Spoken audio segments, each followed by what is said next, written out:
My distinguished panelists and your excellencies, ministers, ladies and gentlemen, it's an absolute honor to be back here in India and to be speaking at your Make in India conference today. And it's my first visit to Bengaluru, the aviation capital of India. I was so excited, thank you. I was so excited to learn that almost 2/3 of India's aerospace industry is concentrated here in Karnataka.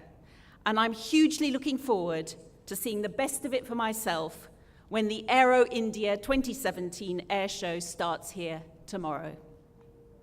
What a great way to mark my first visit to India as Minister for Defence Procurement. And I look forward to many more engagements to come.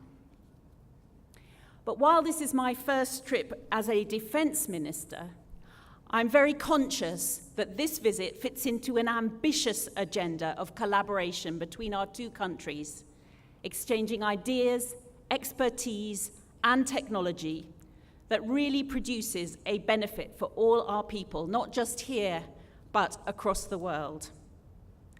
I know that we have fed off each other over the years, from business to cuisine to cricket, a game that we might have invented in the UK, but one where India has unequivocally cornered the market.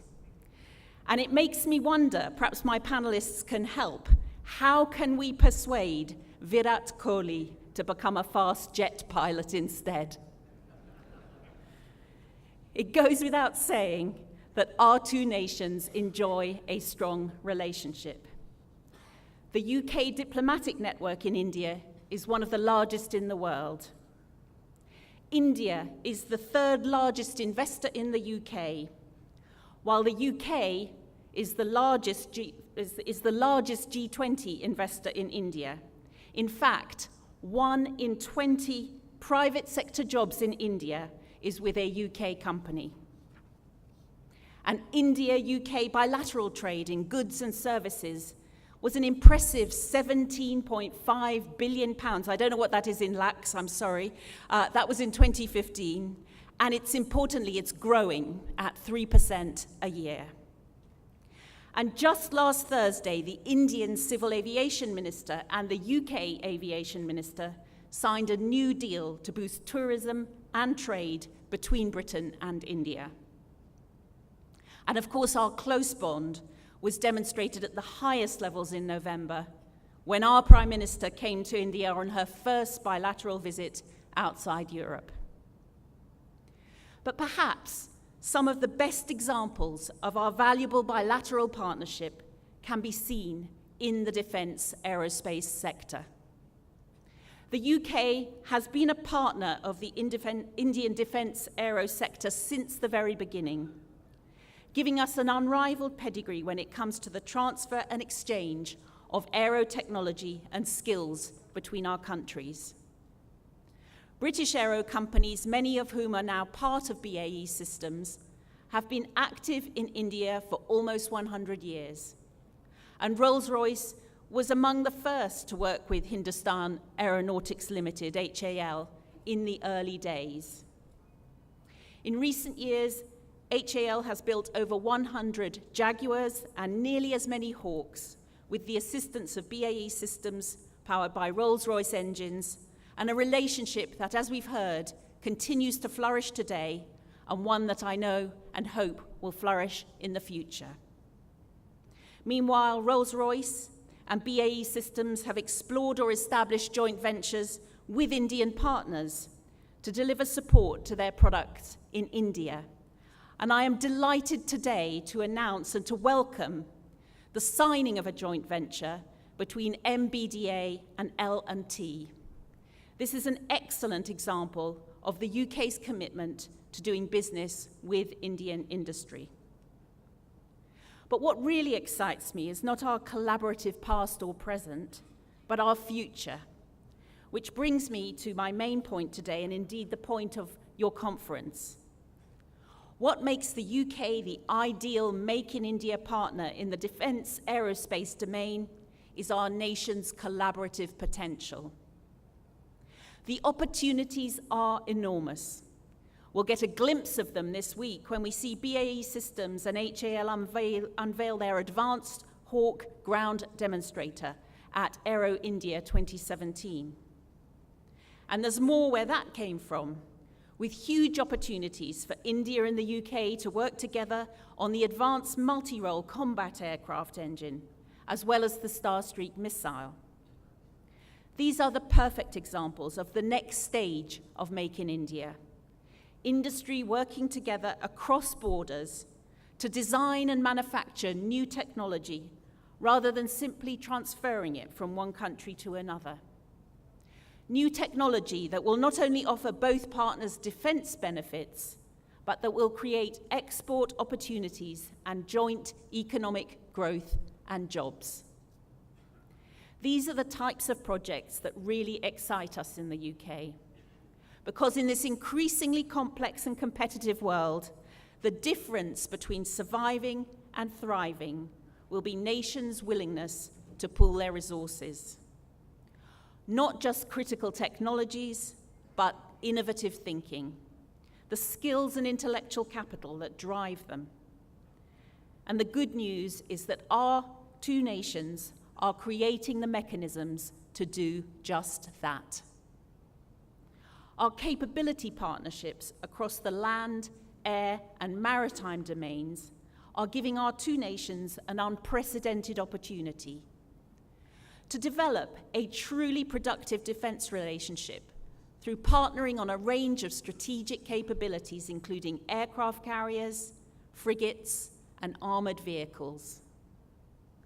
Underpinning those partnerships is our Defense Equipment Cooperation Memorandum of Understanding, an agreement that we're in the process of refreshing and expanding, moving it away from simply looking at transactions and towards genuine joint capability development.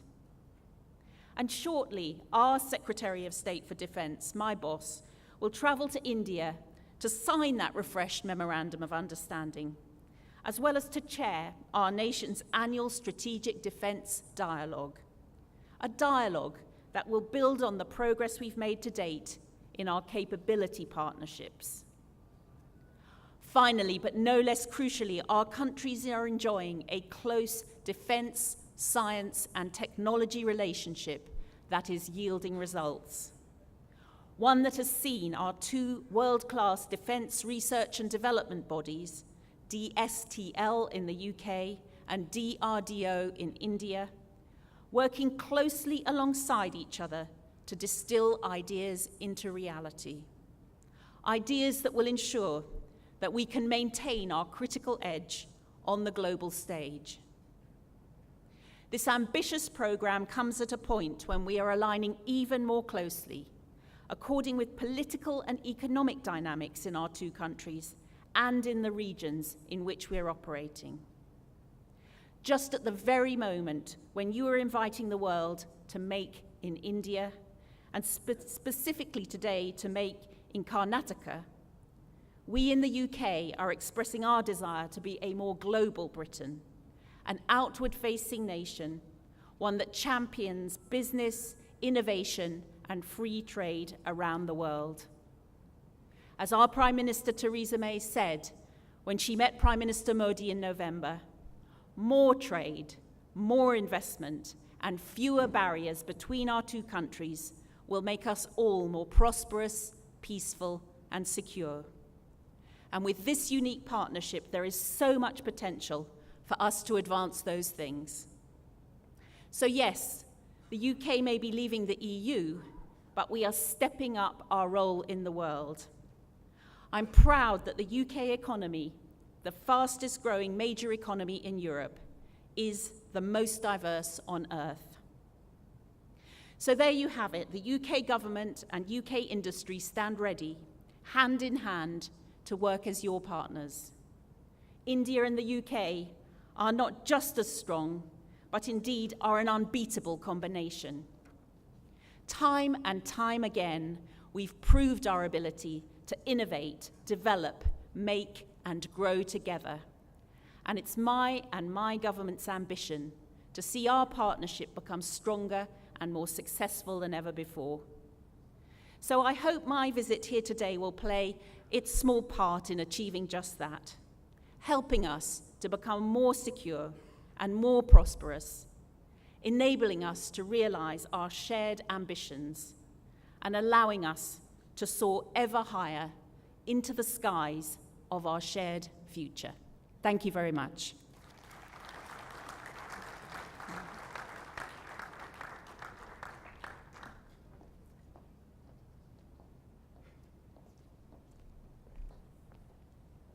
Thank you very much, Baldwin. That was very, very encouraging, and I'm sure that this would be the start of a continued and enhanced cooperation between our two countries. Ladies and gentlemen, let me give you a brief perspective of the next half an hour to 40 minutes on the panel discussion. We are fortunate to have a very esteemed panel with us.